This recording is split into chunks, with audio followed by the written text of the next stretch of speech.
नमस्कार साथियों। आज हम हिंदी के बहुत ही महत्वपूर्ण टॉपिक समास के पार्ट सेकंड वीडियो में हैं। तो पार्ट फर्स्ट वीडियो हमने देखा था और उसमें हमने 2 समास कवर किए थे। तो टोटल 6 प्रकार के समास थे और हमने कहा था 3 पार्ट में वीडियो आएगा।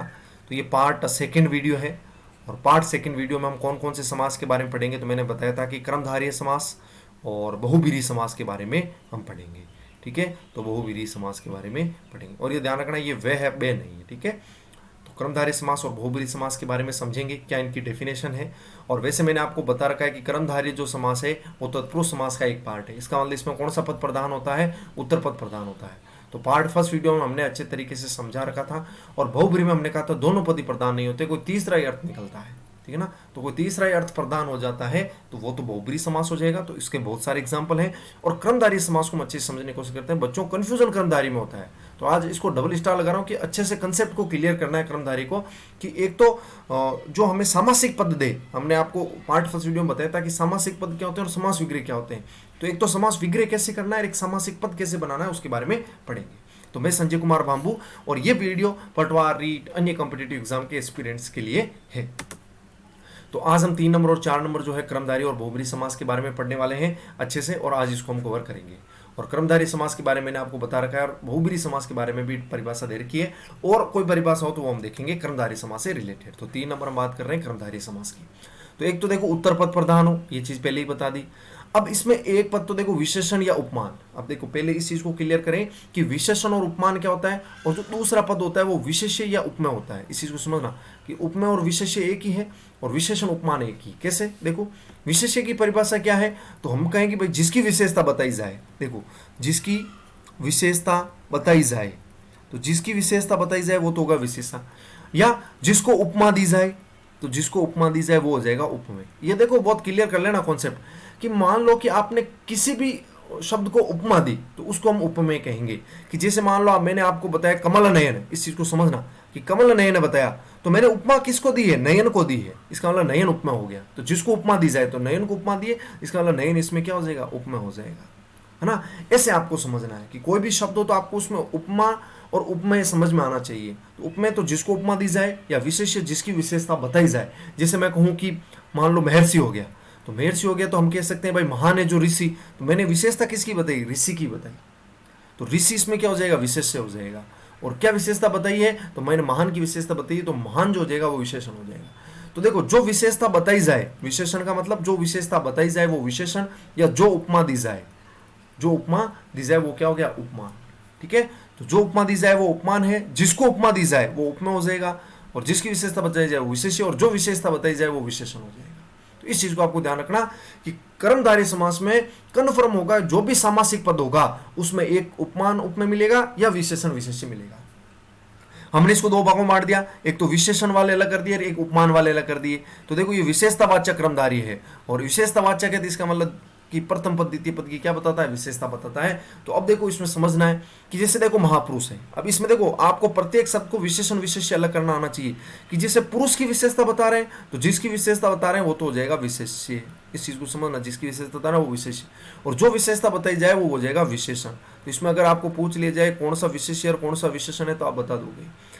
हिंदी अर्थ क्या है? देखो हिंदी अर्थ है महान है जो पुरुष। इसका मतलब देखो जब मैंने आपको अव्ययीभाव समास बताया था, तो अव्ययीभाव समास मैंने आपको एक बात बताई थी कि जो भी हिंदी अर्थ होगा उसमें जो लास्ट वाला शब्द है, जैसे मैंने कहा यथाशक्ति, इस चीज को समझना, मैं वापस रिवाइज कर रहा हूं कि यथाशक्ति है तो हिंदी अर्थ जब भी बनाओगे शक्ति पहले आएगा, तो लास्ट वाला हिंदी में पहले आता है। लेकिन कर्मधारय समास में ऐसा नहीं है। इस चीज को ध्यान रखना कि कर्मधारय समास में हमेशा और हमेशा ध्यान रखना कि महान, देखो ये जो फर्स्ट वर्ड है वो आगे ही आएगा और लास्ट वर्ड वो पीछे आएगा, या मैं यूं कहूं कि हमेशा विशेष्य पीछे आएगा। इस चीज को ध्यान रखना। ये आप, मैं जो स्टार मार्क लाइन बता रहा हूं ये ध्यान रखना, जब भी आप हिंदी अर्थ करते हो विशेष्य हमेशा क्या आएगा? पीछे आएगा, और विशेषण हमेशा आगे आएगा। इस क्रम को आप याद रख लेना। यह क्रम उल्टा सीधा हो सकता है, देखो आगे विशेष्य विशेषण आ सकता है, लेकिन जब भी आप हिंदी अर्थ बनाओ तो इसकी एक ट्रिक बना लेना कि विशेष्य हमेशा लास्ट में आएगा और विशेषण आगे आएगा। देखो कैसे याद रखोगे? देखो ये है और इसमें लास्ट में क्या है? अणे है। तो आप देखोगे ये और अणे में अणे पहले आता है, ये बाद में आता है, तो आपको ध्यान रखना ये बाद में आएगा, अणे पहले आएगा। तो हिंदी अर्थ जब भी आपको पूछा जाए तो ऐसा होगा। जैसे नीला आकाश हो गया, तो आकाश की क्या विशेषता बता रहा है कि नीला है, तो आकाश विशेष्य हो गया, विशेष्य हो गया।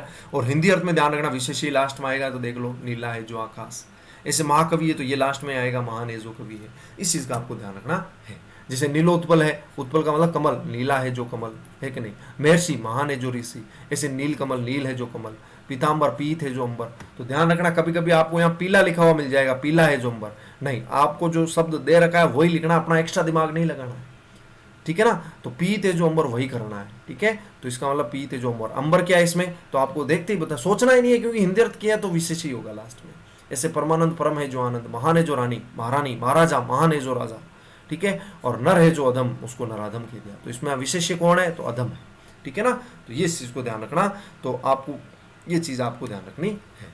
ऐसे देखो, अब हम, वो तो विशेषण विशेष्य था, अब हम उपमान उपमेय के बारे में पढ़ेंगे। तो उपमान उपमेय के बारे में पढ़ेंगे, तो उपमान और उपमेय दी जाएगी। तो देखो जैसे इसमें मैंने कहा, देखो चंद्रवदन है, तो वदन की मैंने क्या दी है, उपमा, तो ये तो हो जाएगा उपमेय, जिसकी उपमा दी जाए वो तो उपमेय। और क्या उपमा दी है, चंद्र उपमा दी है, तो इसका मतलब ये क्या हो जाएगा, उपमा। तो चंद्र तो उपमा हो गया और वदन उपमेय। और ध्यान रखना कि सबसे लास्ट में जैसे विशेष्य उसमें था, इसमें उपमेय हो जाएगा।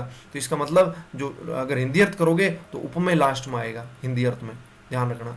ये क्रम उल्टा सीधा हो सकता है। देखो जैसे आप, मैं आगे बताऊं कि आपको, कि जैसे देखो नरसिंह है, तो देखो मैंने नर को कैसा रूपी बताया, सिंह रूपी बताया, तो इसका मतलब मैंने सिंह तो क्या हो दी, उपमा दी है, तो इसका मतलब ये तो उपमा होगी। और किसको दी है, नर को दी है, तो ये उपमा हो गया।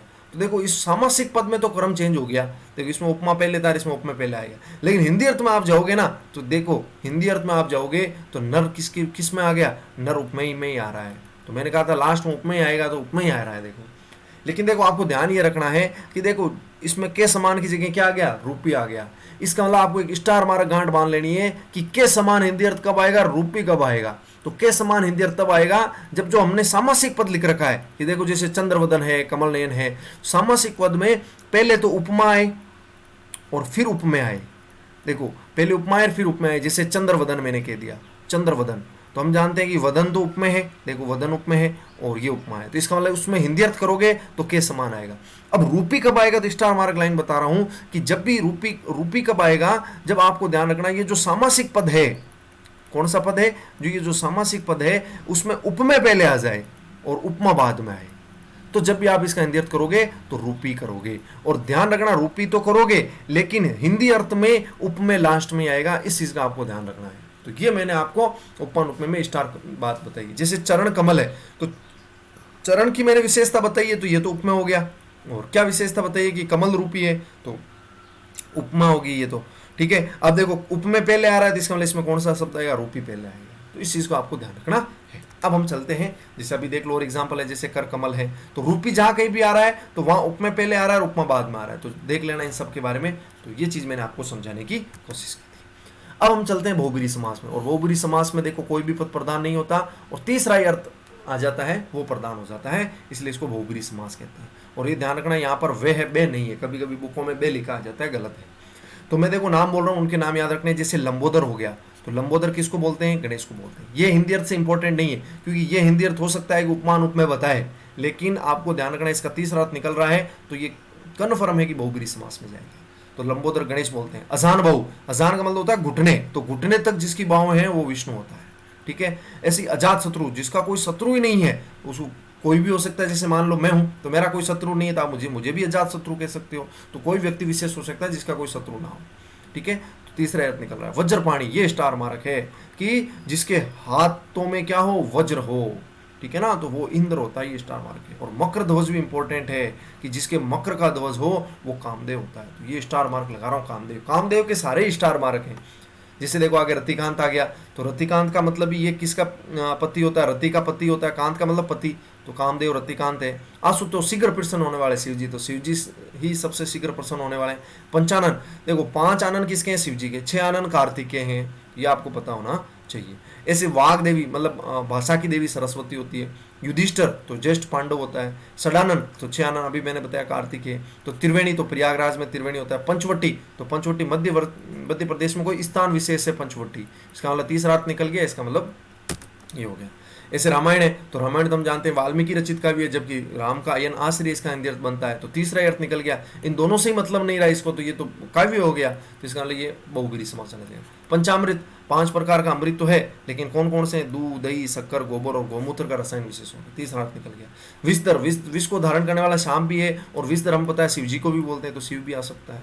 अष्टध्यायी पाणिनि ने लिखी थी, तो पाणिनि व्याकरण है, तो इसका मतलब ये होगी। चक्रधर श्री कृष्ण बोलते हैं, पतझड़ बसंत ऋतु होगी। दीर्घ बाहु विष्णु को बोलते हैं, अजान बाहु, दीर्घ बाहु ये इसको बोलते हैं। ऐसे देखो पतिव्रता होगी, तो पतिव्रता कोई भी स्त्री हो सकती है। तिरंगा राष्ट्रध्वज को कहते हैं। अंशुमाली सूर्य, मतलब अंशु है माला जिसकी, मतलब किरणें है माला जिसकी। महात्मा कोई ऋषि हो सकता है। वक्रतुंड गणेश को जानते हैं। दिगंबर शिव को बोलते हैं। घनश्याम श्री कृष्ण को बोलते हैं। ऐसे महावीर तो हनुमान को भी बोलते हैं, भगवान महावीर भी है। लोकनायक जयप्रकाश नारायण बोलते हैं। महाकाव्य महाभारत रामायण हो सकता है। अनंग कामदेव ये स्टार मार्क है। एक दंत गणेश जी को जानती हैं। नीलकंठ शिव को जानती हैं। पीताम्बर विष्णु को जानती हैं। कपीश्वर हनुमान को जानती हैं। वीणा पाणी आप जानती हैं, सरस्वती बोलते हैं। देवराज इंद्र को बोलते हैं। हलधर बलदेव को बोलते हैं। शशिधर आप होता है शिव को बोलते हैं। दसमुख रावण हो गया। चक्रपाणी विष्णु हो गया।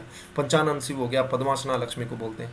ऐसे मनोज देखो स्टार मार्क कामदेव के तो आपको याद रख लेना। गिरिधर श्री कृष्ण, वसुंधरा धरती होगी। त्रिलोचन शिव को बोलते हैं। वज्रांग ये स्टार मार्क हो गया, ठीक है ना। हनुमान को बोलते हैं। शूलपाणी शिव को बोलते हैं। चतुर्भुज विष्णु को बोलते हैं। ऐसे लंबोदर गणेश को बोलते हैं। चंद्रचूड़ शिव को बोलते हैं। पुंडरीकाक्ष विष्णु को बोलते हैं।